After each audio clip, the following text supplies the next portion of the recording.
सामाजिक परिवेश के अनेक आयामों में परिवार परिधि सबसे लघु इकाई मानी जाती है, जिसके ताने बाने की डोर परिवार के समस्त सदस्यों को किसी न किसी रूप में बांधे रखती है।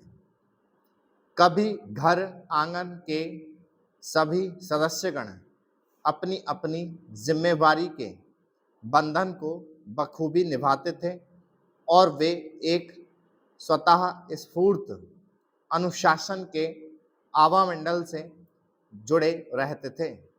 संयुक्त परिवार के सभी सदस्य एक दूसरे से हिल मिल कर सामंजस्य बिठाते हुए आत्मीय तरंग बिखेरते थे। कारण परिवार में अमन चैन कायम रहता था। दादा दादी, माँ पिता, चाचा चाची, भाई बहन, पति पत्नी आदि संबंधों में परस्पर सद्भाव और समझदारी की गंगा बहती थी। बचपन में सुबह सुबह पाठशाला ना जाने के बहाने बनाने पर माँ चाची वहला फुसला कर स्कूल जाने को विवश कर देते थे। बदलते समय से आज बहुत कुछ हालात को भाग दौड़ की गति से आबद्ध कर दिया है। ग्रामीण क्षेत्रों में आज भले औसत रूप में मानवीय दिनचर्या सामान्य है, लेकिन नगरीय रहन सहन विशेषकर एकल परिवार को बहुत सी कठिनाइयों का सामना करना पड़ रहा है। परिवार में सीमित संसाधनों की उपलब्धता और भौतिक आवश्यकताओं की ओर मन की व्यग्र इच्छा ने पारिवारिक आंगन में वैचारिक कोलाहल मचा रखा है। सहनशीलता की घोर कमी ने भी परिवार में छोटी छोटी बातों पर तनाव और मनमुटाव की झड़ी लगा रखी है।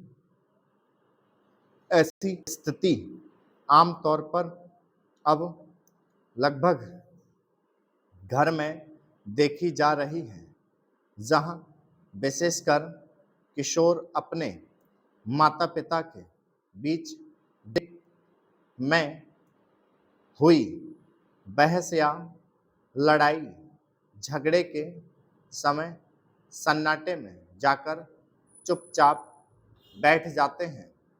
उस समय उनके मानसिक आवेग बड़े ही संवेदनशील होकर उनके चिंतन तंत्र को कुप्रभावित करते हैं।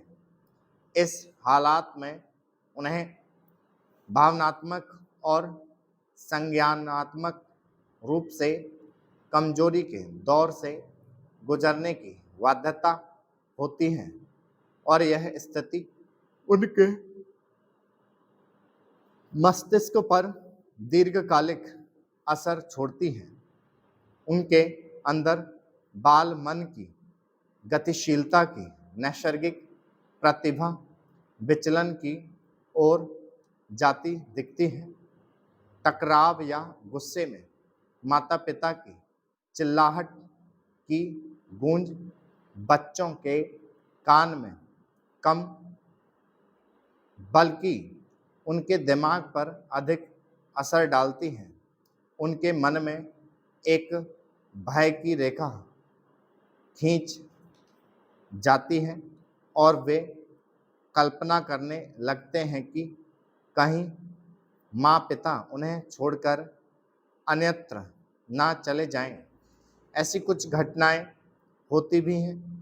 बाल मन का अध्ययन करने वाले मनोवैज्ञानिकों का कथन है कि इस स्थिति में बच्चे नकारात्मकता के शिकार हो जाते हैं और उनकी पढ़ाई लिखाई